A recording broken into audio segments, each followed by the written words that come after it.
만나 뵙게 돼서 참으로 반갑고 감사를 드립니다. 예수 그리스도를 믿는 사람들은 대화를 나눌 기회를 갖든 못 갖든 되게 이렇게 나하고 같은 종족이구나 이런 것을 느껴요. 어제 공항에 이경원 목사님께서 나오셔서 잘 수고하셨고 침 들어주신다고 수고하셨는데, 공항에서 뭐 누구 맞습니까? 뭐 어렵게 찾지 않았어요. 전화로 내가 무슨 옷을 입었다, 안경을 꼈다 이런 얘기 안 했어도 그냥 다 알아봤어요. 서로. 이렇게 우리 예수 그리스도를 믿는 사람들은 얼굴도 다르고 뭐가 달라요.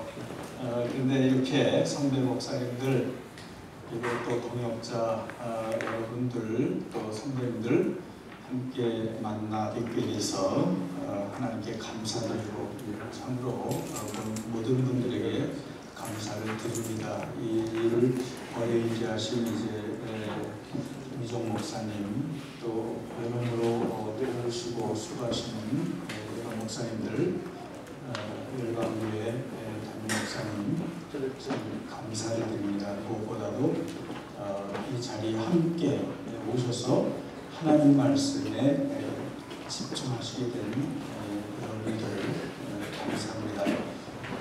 제가 앞에 섰지만은 그저 그동안에 제가 성경을 알고 싶어서 공부했던 것들 함께 나누고자 하는 그 마음밖에 없습니다. 그리고 전에 이제 제가 대학 다닐 때 청신의 교훈이 있는데요. 여러 좋은 내용이 있어요. 그 중에서 1번이 신자가 되라입니다. 목사가 되라가 아니고 신자가 되라입니다. 그래서 우리 다 하나님 앞에 신자일 뿐이죠. 신자는 마땅히 하나님이 주시는 그 말씀에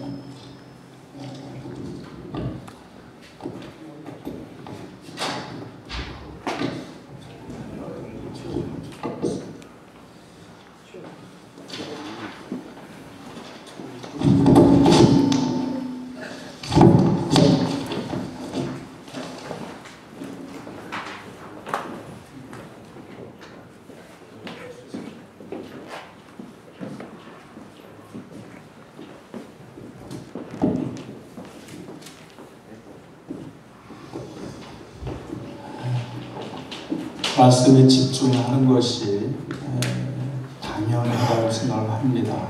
그리고 또 큰 소득이 있죠. 제 경험상 어떤 모임이나 학회에서 한 성경을 정해놓고 집중적으로 하루 종일 하나님 말씀에 귀를 기울이게 되면 얼마나 마음이 기쁘고 큰 소득이 있는지 알 수가 없어요. 기초는 하나님의 말씀입니다. 또 은혜의 체험도 하나님의 말씀을 떠나서는 일어날 수가 없는 것이죠. 제가 어느 주일날 제가 사는 이제 집으로 아파트 단지 쪽으로 들어왔을 때 어린아이가 그랬겠죠. 먹던 아이스크림을 흘려놓은 게 있었어요. 그래서 이걸 흘린 아이는 얼마나 섭섭했을까. 그런데 아이스크림이 까맣더라고요.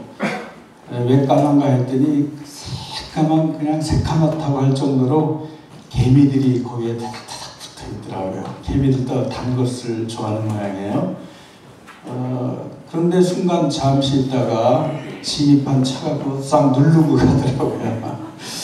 그래서 이렇게 살아서는 안 되겠다 하는 생각을 합니다. 짧은 인생을 살면서 아이스크림 달다고 거기에 붙어 있다가 그냥 차가 밀어버리면 그게 무슨 삶인가 하는 생각이 듭니다.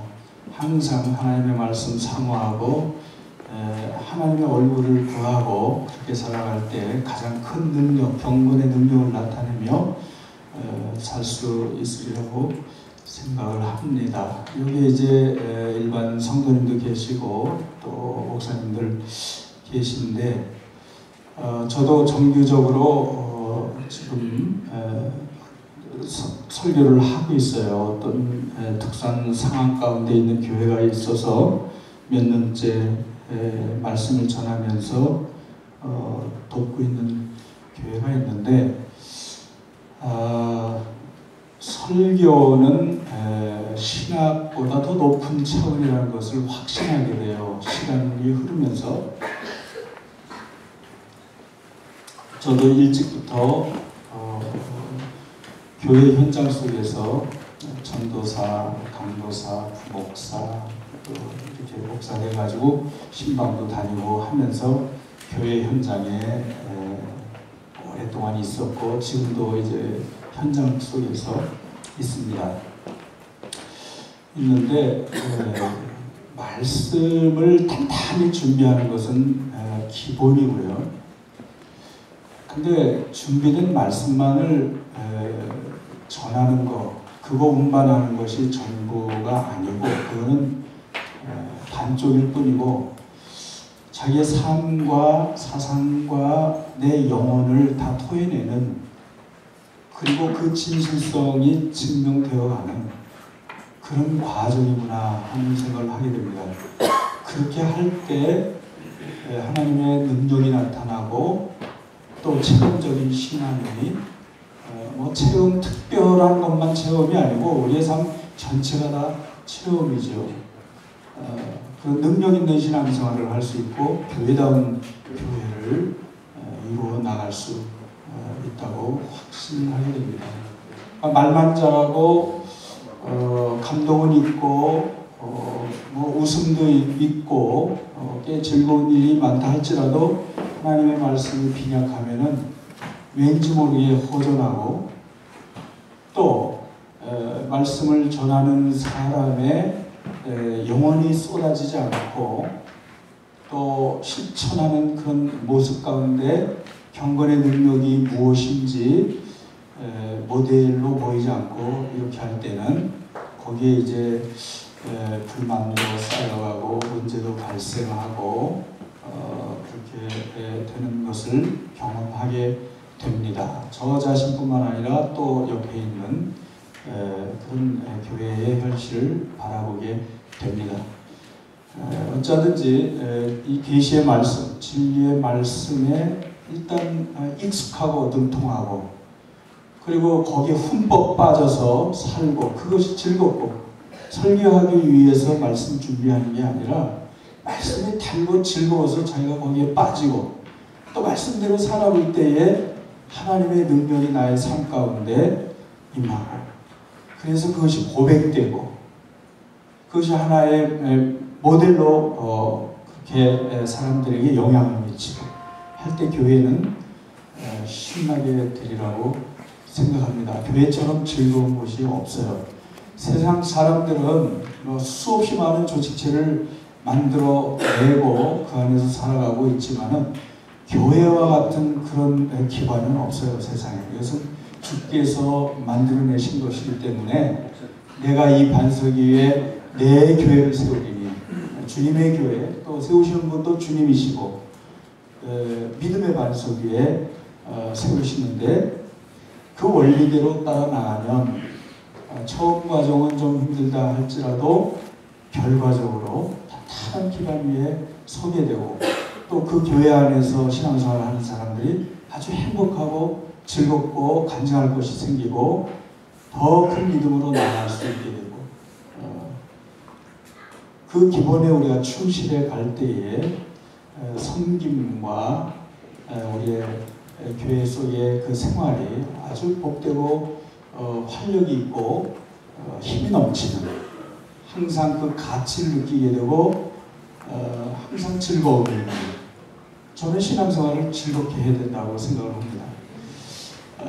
하루 이틀 할 것도 아니고 몇 번 감동받고 끝날 것도 아니고 평생을 신앙생활을 교회 속에서 살면서 신앙생활하는데, 그 삶이 뻐근하고 안 가고 싶고 겨우 가야 되고 체면을 차리기 위해서 뭘 지켜야 되고 그게 아니고, 내가 그냥 즐거워서 내게 기쁨이 있고 또 하나님께서 나를 터치하시고 직접 이끄시고 하는 것을 생생하게 느끼면서 나아가게 될 때에 모든 교회가 평강이 있고 기쁨이 있고 또 하나님 나라의 현재를 맛보고 그렇게 이 땅에 살면서부터 우리가 하나님 나라를 소유하고 살 수 있게 되리라고 생각을 합니다.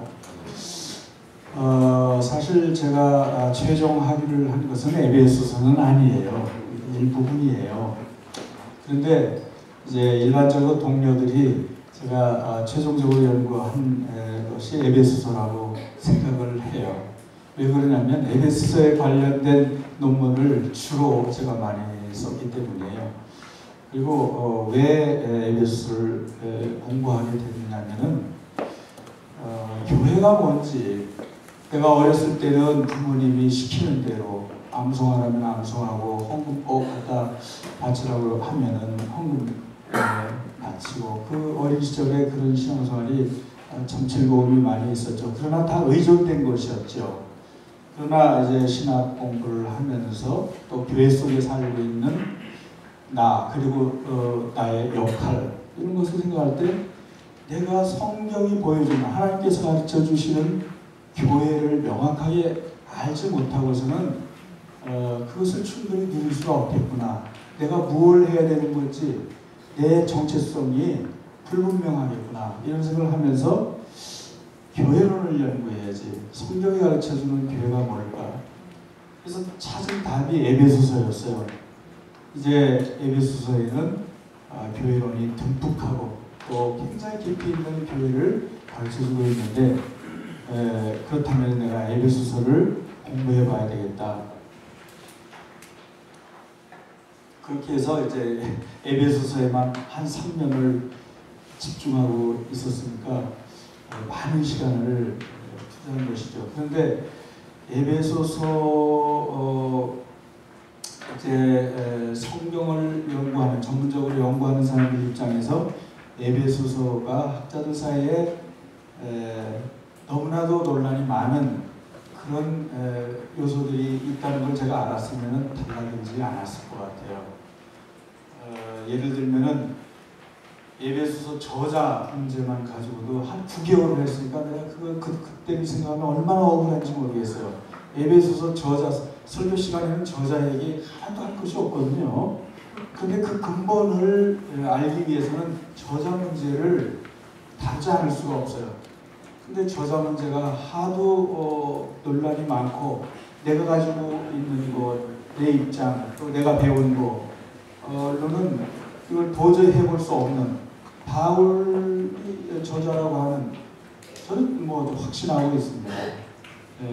바울이 저자라고 하는 이 입장을 가지고서는 도저히 뛰어난 신학자들이 아니라고 주장하는 것을 어떻게 그것을 뒤집어 엎을 수 있을 것인가, 도저히 감당하기 어려운 이런 문제들이 있어서 9개월 동안 거기다 진을 빼놓고 나니까 재미가 없어요. 아주. 나는 성경 그 내용 가르침이 뭔지 빨리 그걸 알고 싶은데, 근데 이제 거기 바닥서부터 파야 되기 때문에 이제 마땅히 학위를 목표로 공부하는 사람으로서는 그걸 하지 않을 수가 없었습니다. 그러니까 교회론을 공부하고자 하는 것도, 내가 교회가 뭔지, 내가 목사로서 평생 교회 속에서 일하고 한 사람의 신자로서 교회 안에서 평생을 살 텐데, 교회를 알아야 기쁨을 가지고 확신 가운데 그렇게 살 수 있겠구나 하는 이런 생각 때문에 에베소서를 붙잡게 됐고, 이제 제가 MA를 할 때, 석사를 할 때 에베소서를 했어요. 그리고 이제 그 다음 최종학위 때에는 에베소서가 포함되는 보다 큰 주제를 가지고 공부를 했었습니다. 저자 문제 간단히 얘기를 하겠습니다.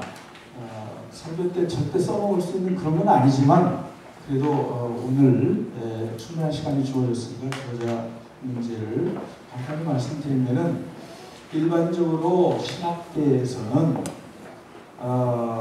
바울 서신 13개 서신을 둘로 나눠요. 크게 영어적 표현으로는 undisputed Pauline letters, 그러니까 논란이 없는 저자에 대해서 논란이 없는 바울의 글들, 편지들. 그리고 또 한 부류는 아주 많은 멋있는 말을 만들어냈는데요. 듀트로폴라인 레터스라고 그래요. 듀테로스라는 말이 제2의 이런 말이죠. 그 구약 성경의 신명기가 듀트로노미라고 하잖아요. 출애굽기에서 가르치고 있는 그 내용을 다시 한번 재차 가르친다 해가지고 듀트로노미, 노모스, 율법 이런 뜻이에요. 듀트로노미. 그런 같은 말이 이렇게 용어로서 제시됐는데 듀트로폴라인 레터스라는 말이 있는데 이것은 제2의 바울 서신이다. 말은 멋진데 소위 자유주의 신학자들이 이 13개 소신 중에 이건 의심스러워. 이건 바울이 쓰지 않았을 거야. 바울의 제자나 바울이 제자가 아니더라도 바울보다 한 세대 후에 제자 그룹의 그 한 세대 후에 어떤 사람이 바울의 사상을 잘 받아가지고 이해하면서 그렇게 썼을 거야. 나는 이렇게 크게 둘로 나눠요. 그래서 이를테면 데살로니가 전서라든지 갈라디아서, 고린도전서, 고린도후서, 로마서, 빌립보서, 빌레몬서 이런 성경에 대해서는 바울 사도가 쓴 거 맞다. 그러니까 undisputed Pauline letters에 분류를 하고 그 나머지는 다 의심하는 거예요. 바울이 아니다라고 그렇게 주장을 하죠. 에베소서도 포함이 되어 있어요. 골로새서도 마찬가지고 이제 지금 골로새서는 회복이 됐어요. 골로새서도 바울이 쓴 게 아니야 라고 주장하기 시작해가지고 이게 거의 70년 80년 걸려요. 그 주장이 지배를 해요. 그러니까 종래에 전통적으로 우리가 배워온 그것을 함부로 바꾸면 안 돼요. 바꿀 때는 분명한 이유를 가지고 그동안 우리가 잘못됐어. 잘못 알고 있었어. 성경에 관한 것도 그렇거니와 우리의 삶도 마찬가지죠. 전승되어 온 것들, 관습들 이런 것들 속에서 당연하게 알고 하는 것들 속에는 개혁해야 될 것들이 있죠. 분명히 성경적 근거를 따라서 진리를 따라서 이것은 아니다라는 거 쉽게 바꿀 수 없는 것들이 많이 있죠. 그럴 때에 지혜롭게 아주 때로는 격변적으로 때로는 아주 천천히 바꿔야 될 건 분명히 바꿔 나가야 되는 것이죠. 골로새서 말씀드리다가 이런 얘기를 하게 됐는데 골로새서 우리가 전통적으로 바울의 저자, 바울이 기록했다. 성령의 조명 가운데 바울이 기록했다. 문제가 없어요, 전혀. 근데 이제 자유주의 신학자들이 뭐 좀 발견하고 비슷한 거 있으면 이거 봐라, 여기에 볼 때 뭐 바울이 쓴 게 아니고 그 후대 사람이 썼고 나름대로 권위 있는 사람이 그런 말을 한번 해놓으면 그러니까 우리가 말을 잘해야 돼요. 더구나 이제 어떤 그룹에서 어떤 조직에서 책임을 맡아가지고 있는 사람들 그 영향력 충격파가 큰 것이기 때문에 정확한 말을 해야 되는 것이죠. 근데 자유주의 신학자들 중에는 나름대로 연구 능력이 있어가지고 책도 많이 쓰고 또 인정도 받고 하는 사람들 가운데 그런 주장을 하기 시작하니까 다 넘어배기는 거예요. 그래서 7, 80년 동안 바울 저작권을 의심해 오다가 오늘날에 와서는 아무리 연구해 봐도 바울 저작이 가장 옳은 얘기야. 자유주의 안에서 또 그런 이제 재차 또 반성이 일어나가지고 골로새서는 거의 회복이 됐습니다. 에베소서에 대해서는 의심하는 사람들이 더 많이 있어요. 그러나 이쪽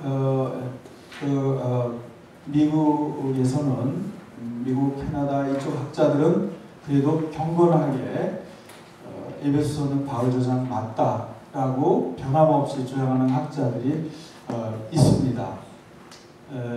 수로 따지자면은 머저리티가 의심하는 쪽, 그러니까 듀트로폴라인 레터스 포함시키는 쪽이 더 많죠. 그렇지만은 에베소서도 언젠가는 회복이 되리라고 생각합니다. 제가 왜 이 문제를 중요하게 생각하느냐면은 사도성이에요. 사도성.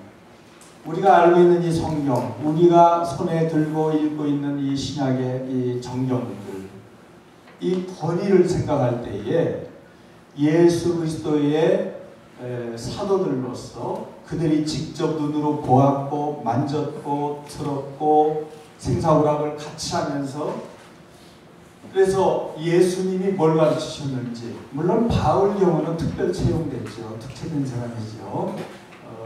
예수님의 다른 제자들처럼 그렇게 성례를 같이 함께하고 또 직접 듣고 만지고 했던 그 케이스하고는 조금 다르죠. 그러나 바울도 그 이상으로 충분히 깨달았고 보았고 알았습니다.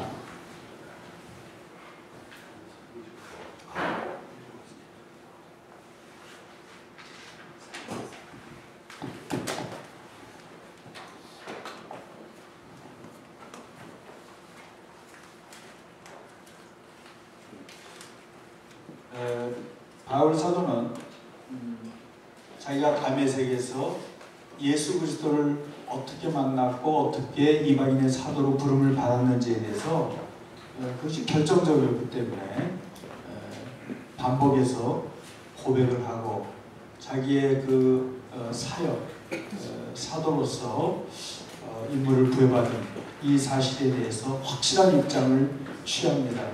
그의 사도성에 대해서 의심했던 교회가 있죠.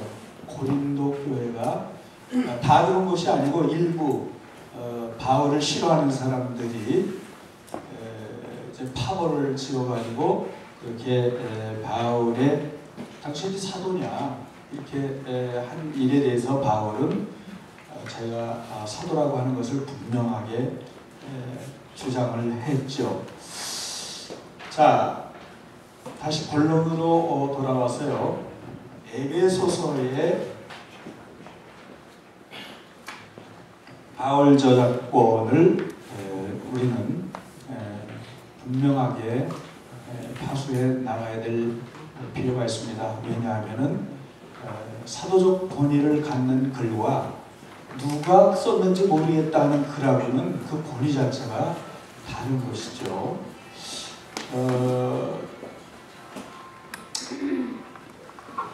부인하는 쪽의 사람들이 그냥 근거 없이 그러는 것은 아니에요. 근데 그 근거가 타당하느냐 하는 것은 이제 그 다음 문제가 되겠죠.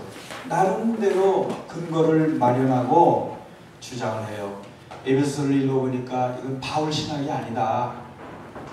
그런 말을 하고 바울이 즐겨 사용하는 언어, 문체 이런 거를 보니까 바울과 다르다 이렇게 얘기하고, 그 다음에 에베소서에 보면은 그 가톨릭적 특징들이 나타난다. 제가 가톨릭적이라고 할 때에 천주교적 이런 뜻은 아니에요.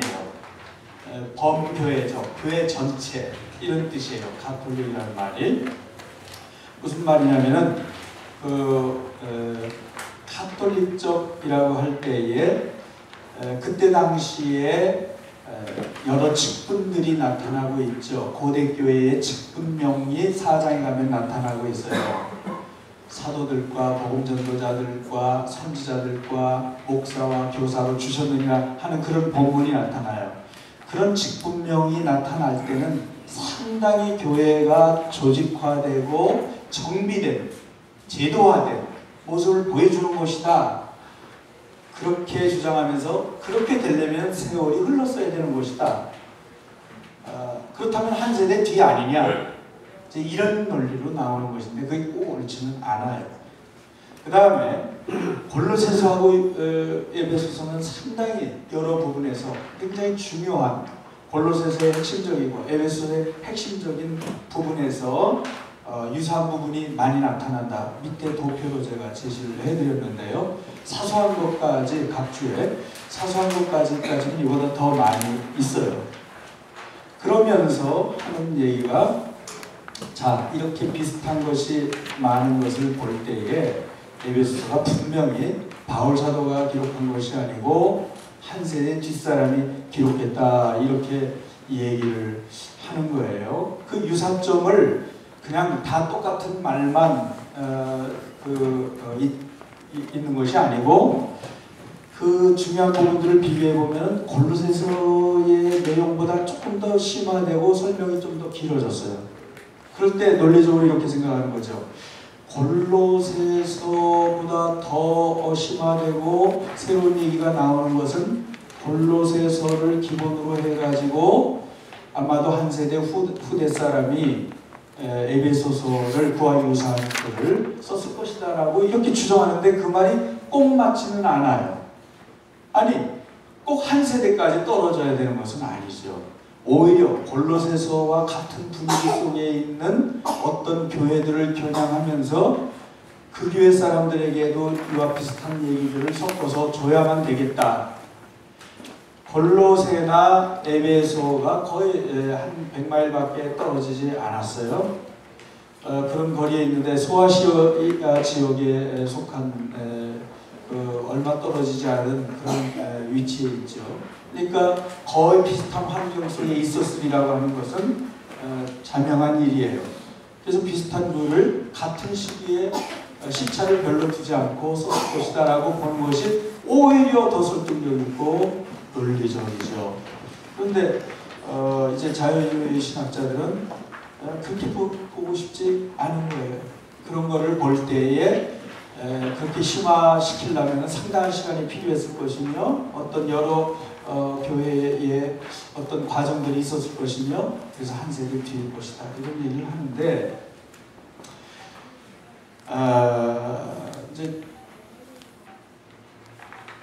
제가 이 저작권 문제를 가지고 오랜 시간을 두고 왜 그렇게 주장하는지 문서를 다 찾아가지고 읽고 이렇게 하는 가운데에 그러면 그 이상의 어떤 거를 가지고 이런 것을 다 뒤집어 엎을 만한 근거는 없을까 할 때에 뭐 새로운 것을 찾기는 어려웠어요. 그러니까 이게 마음에 안 드는 내용들인데 나는 입장이 다르니까 이건 바울 저자이 맞다라는 것이 제 입장이니까 이것들을 다 평정할 수 있는 뒤집어 엎을 수 있는 내가 새로운 것을 찾으려고 아무리 찾으려고 해도 없어요. 나름대로 찾을 거 다 찾아봤는데 있는 거 가지고 논쟁을 해서 완전히 다 평정하기는 쉽지 않겠다 해서 제가 찾은 방식은 뭐였느냐면은 과연 이 주장들이 맞는가 하는 거였어요. 신학도 이것은 바울 신학이라고 보기에는 어렵다. 내용이 그 다음에 언어나 문체도 바울의 것이 아니라 기타 등등 앞에서 지금 말씀드린 거 이 말들이 옳은가를 생각을 해봤습니다. 신학이 다르다 하고 할 때에는 바울 사도가 주장하고 있는 그런 것들과 달라야 되죠. 그런데 아무리 에베소서를 읽어도 소위 undisputed Pauline letters 논란이 없는 저작권이 다 인정 모든 학자들에 의해서 그거는 의심할 바가 없다라고 하는 그런 성경에 나오는 내용들과 에베소서에 있는 내용이 그럼 상이한가? 아무리 봐도 상이하지 않고 오히려 일치되고 같다는 것을 논증할 수가 있었어요. 같아요. 그러니까 이제 이렇게 트집을 잡죠.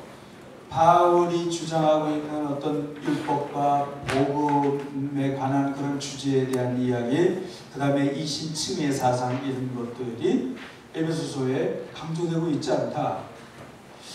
그것이 문제가 되지 않아요.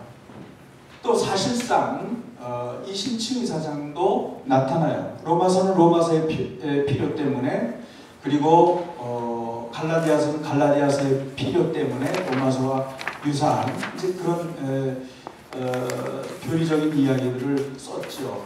현재. 그런데 그런 사상이 견지되고 있어요. 그리고 에베소 교회의 경우에는 에베소 교회의 상황이기 때문에 거기에 맞춰서 긴급한 그들에게 꼭 요긴한 말들을 하기 위해서 에베소의 내용들을 쓴 것이죠. 그렇기 때문에 로마서와 같은 갈라디아서와 같은 그런 내용으로 꼭 쓰지 않아도 얼마든지 바울의 글이 되는 것이고 기본적인 그의 이신칭의 사상이 그대로 드러나고 있습니다. 그런 본문들을 얼마든지 찾을 수가 있어요. 그리고 이제 바울의 그 의심할 바 없는 바울의 글들보다 더 심화되고 있는 내용들에 대해서 봐라, 이렇게 또 심화되고 있다. 그 후대 사람들이 더 연구해가지고 덧붙인 것이다. 이렇게 할 이야기가 아니라는 것이죠. 그게 아니고 바울 자신도 약 33년 동안의 그 사역 가운데 그가 아마 AD 한 34년경에 다메섹 체험을 했던 것으로 보입니다. 그리고 한 33년 동안을 사역하게 돼요. 네로의 치하에서 수비할 때까지 그가 참 진리를 엄청나게 깨달은 건 사실이에요. 왜냐하면 아주 굉장히 풍부한 구약에 대한 지식을 가지고 있었고 예수 믿는 사람들을 도저히 봐줄 수가 없어서 봐줄 수 없는 이유들이 있는 것이죠. 유대교적인 사상을 가지고 기독교인들을 보게 될 때, 예수 믿는 것들을 보게 될 때 이것들은 다 처치해야 될 존재예요. 바울의 눈으로 볼 때 바울이 막 그 당시 최고의 학문을 섭렵하고서 한 일이 예수 믿는 사람들을 잡아다가 옥에 가지고 때리는 그런 일이었어요. 그러니까 오늘날에도 뭐 별거 다 해도 무슨 학위가 몇 개이고 해도 나쁜 짓 얼마든지 할 수 있어요. 잘 모르면은 어떻게 살아야 되는 거 그리고 진리가 뭔지 모르게 되면은 뭐 세상적인 가치 기준으로 볼 때에 아무리 많은 것을 갖추고 했다 할지라도 나쁜 짓 얼마든지 할 수가 있어요. 얼마든지 할 수 있어요. 옛날에 한국은행 총재했던 사람이 이제 뭐 최근에 죽었는지 모르겠습니다. 총재했던 사람이 세금 포탈, 엄청난 세금을 포탈을 해가지고 버티고 있는 거예요. 버티고 피해가는 거예요. 얼마나 지저분하고 추한지 몰라요. 노년으로 갈수록 빛나야 되거든요. 야곱처럼 노년으로 갈수록 영적으로 눈이 열려야 돼요.